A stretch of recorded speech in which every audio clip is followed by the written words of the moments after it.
شابا قدم لمغسلة الموتى حتى يقلب ويغسل ويقدم للمسلمين، فعرفه المغسل، قال: هذا فلان بن فلان. قالوا: نعم. قال: إني لا أغسله. لماذا؟ قال: أعرفه، وهو من أبناء جيراني، هذا لا يركع ركعة ولا يصلي مع الجماعة، وأمه تشتكي منه، وهو رجل سوء وشر، أنا لا أغسله، ابحثوا له عن مغسل. أتى والده ووقف خارج مغسلة الموتى ويبكي: غسلوه.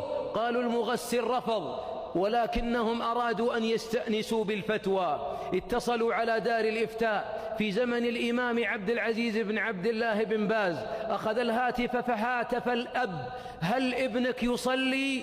فبكى الأب فقال: والله لا أكذب على الله، لا والله يا شيخ ما يصلي، والله يا شيخ ما يصلي باليوم واليومين، وإن صلى معنا أحيانا أعرف أنه على غير طهارة، لكن ماذا أصنع؟ الفتوى: خذ ابنك وارحل به عن المسلمين، لا تغشهم بتغسيله ولا بتقديمه للصلاة عليه، اذهب به ولا بالقبر فلا يقبر مع المسلمين، اذهب له في صحراء بعيدة وواره كالجيفة وأبعده عن الناس.